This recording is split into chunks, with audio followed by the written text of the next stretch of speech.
मात्रिक छंद में प्रमुख मात्रिक छंद, सब मात्रिक छंद देखिए आप। चौपाई छंद, चौपाई छंद जानने से पहले हम ये जान लेते हैं कि हम मात्राएं किस प्रकार लगाएंगे।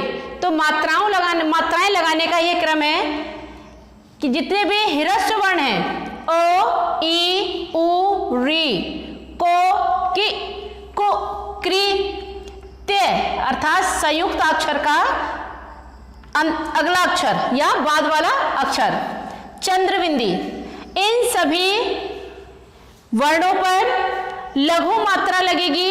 लघु अर्थात एक सीधी रेखा या सिंगल पाई जिसकी गिनती 1 होती है, अर्थात 1 गिनती गिनी जाएगी, इसकी संख्या 1 होगी। इसी प्रकार जहां दीर्घ वर्ण होंगे या दीर्घ मात्राएं जिस वर्ण पर होंगी तो हमें वर्ण नहीं गिनने हैं, मात्राएं गिननी हैं कि जिस वर्ण पर दीर्घ मात्रा होगी उस वर्ण पर गुरु अर्थात यह वर्तुल बनेगा और इस वर्तुल को ही हम गुरु कहते हैं और गुरु की संख्या 2 गिनी जाती है।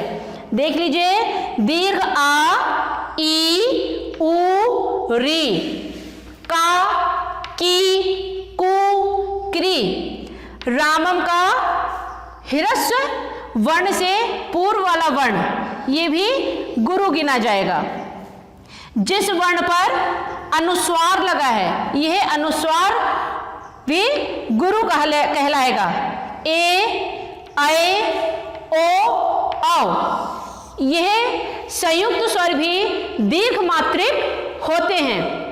कहीं कहीं ये अपवाद भी देखने को मिलता है कि जब किसी छंद को पढ़ते समय उच्चारण अवधि अल्प लग रही है, अर्थात दीर्घ मात्रिक वर्ण पर भी उच्चारण अवधि बहुत कम लग रही है, तो यह अपवाद है कि वह दीर्घ मात्रिक वर्ण भी लघु मात्रिक गिना जाएगा या उस पर भी लघु मात्रा हो जाएगी, किंतु ये बहुत कम देखने को मिलता है। लेकिन ये जो नियम है यही नियम मात्राओं का गिना जाता है कि ह्रस्व वर्ण पर लघु मात्रा, अर्ध व्यंजन या वर्ण के बाद वाला व्यंजन और चंद्रबिंदी लघु मात्रिक हैं। बाकी दीर्घ स्वर, दीर्घ मात्रिक वर्ण, अनुस्वार, संयुक्त स्वर यह सभी दीर्घ मात्रिक होते हैं। लघु की संख्या 1 और गुरु की संख्या 2 होती है। इस उदाहरण के माध्यम से जानते हैं हम। इससे पहले हम ये जान लें चौपाई छंद किसे कहते हैं। तो चौपाई छंद एक सममात्रिक छंद है जिसके 4 चरण होते हैं तथा प्रत्येक चरण में 16 मात्राएं होती हैं। चरण के अंत में 2 गुरु होना अनिवार्य है। यह चौपाई की पहचान है कि चौपाई के प्रत्येक चरण के अंत में 2 गुरु अवश्य ही होंगे।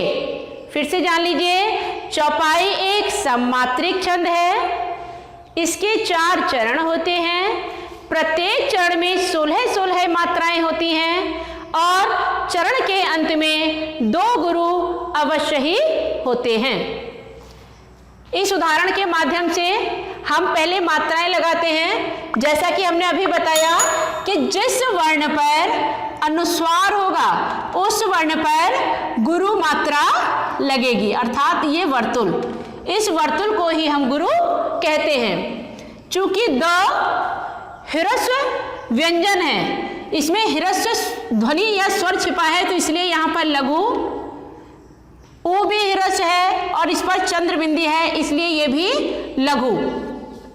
इसी प्रकार ग में ह्रस्व उ की मात्रा है तो यहाँ लघु रहेगी। रा में ह्रस्व उ की मात्रा है, लघु लघु लघु। इस प्रकार गुरु पद पर 4 लघु मात्राएं, जबकि बंदों पर गुरु लघु लघु। ठीक इसी प्रकार पा लघु, दा पर लघु और मां पर भी लघु, क्योंकि मां व्यंजन के साथ ह्रस्व स्वर है, ना कि दीर्घ। अंत में पा, रा पर गुरु, क्योंकि रा के साथ दीर्घ स्वर समाहित है, गा में भी दीर्घ स्वर समाहित है। अब हम चौपाई छंद की सही पहचान करने के लिए इन मात्राओं को गिन लेते हैं। जैसा कि हमने अभी बताया, गुरु की संख्या 2 और लघु की संख्या 1 होती है। इस प्रकार गुरु और लघु के क्रम से प्रत्येक चरण में 16 मात्राएं होनी चाहिए। आइए हम इनको यहाँ गिनते हैं।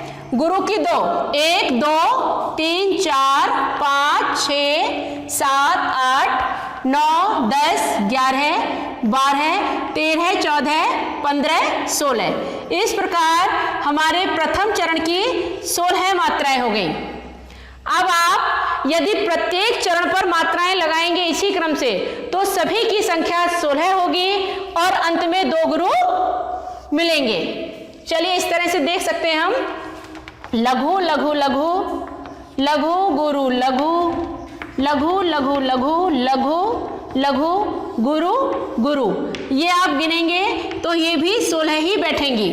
इस प्रकार आप प्रत्येक चरण पर मात्राएं लगा सकते हैं, गिन सकते हैं, और यही चौपाई छंद की पहचान है कि प्रत्येक चरण में 16 मात्राएं होंगी। यहाँ मात्राओं का क्रम नहीं होगा, अपितु उनकी संख्या समान होगी। जैसा कि वार्णिक छंद में वर्णों का एक निश्चित क्रम होता है, इस प्रकार यहाँ मात्राओं का अपना कोई क्रम नहीं है कि गुरु के बाद गुरु आएगी या लघु के बाद लघु, अपितु हमें यहाँ मात्राओं की संख्या गिननी है कि प्रत्येक चरण में कुल संख्या 16 ही होगी और चौपाई छंद में अंत में 2 गुरु अनिवार्य हैं। इस प्रकार प्रत्येक चरण में 16 मात्राएं होने के कारण उक्त उदाहरण में चौपाई छंद है।